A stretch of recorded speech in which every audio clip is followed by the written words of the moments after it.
last division of this Yep. long video. NFC North today.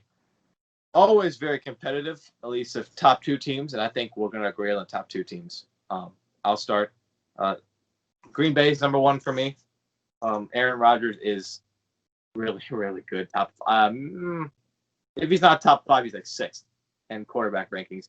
They go 13-3 for me, and that's very generous. I think they could only win 10 games. I think it just depends if people stay healthy.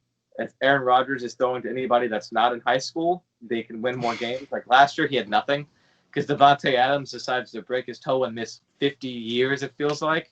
That man, took forever to get back on the field, and he just had no one to throw to when Devontae Adams is back, and he's one of the best receivers in the game. They go 13-3. I got the Vikings at 12-4. They're always that team that is really good, but not good enough to win a division and not good enough to win, deep in the playoffs. And a lot of that has to do, in my opinion, with Kirk Cousins. He's a good quarterback, but he is not elite, and he's not great. He is just a good quarterback that will not lose you games, but he will not win them when it needs to be won, except for maybe once a year in the wild card game. Coming in third, the Detroit Lions. They're 5-11. I know that record makes it sound worse than it is. I think they make strides this year. Matthew Stafford coming back, if he stays healthy and plays as good as he does, maybe they can win 7 games. But they're 5-11 for me. And then dumpster fire, maybe the worst team in the NFL this year is the Bears at 2-14. They have no quarterback. They decided to start Trubisky, which I don't blame them because you have Foles as the other option. But they have 0 quarterbacks.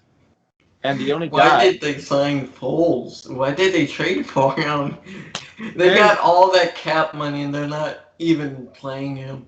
The Bears are just so dysfunctional, and they're gonna be a 2-win team this year, at most. I have Green Bay at 11-5. We can't disagree. Aaron Rodgers has been consistently one of the best quarterbacks in the last 6-7 years. They had a few down years, but that was because of their head coach, I honestly believe, not the team itself. They have a really good head coach now, which is also a protege of Sean McVay. He's spreading across the NFL.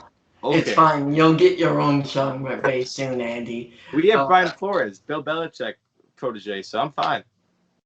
Hey, if the Dolphins and the Rams ever played in the Super Bowl, that would be kind of funny. That'd be great. That'd be awesome. Yeah. So I had the Vikings second at 9-7. Yeah, we're not going to really disagree on the order of these teams. I have the Lions at 6-10. They are the Lions. They beat bad teams, but don't expect them to do any more than that. And I like Matt Stafford too. I feel like this is like the Falcons, but in the North.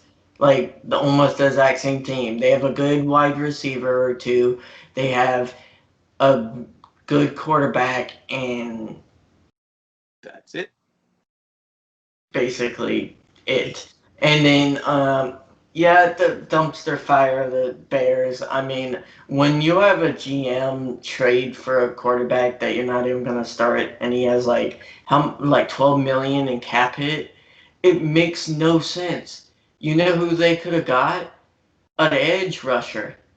You know who was on the block, Andy, for a long time? Lots of players.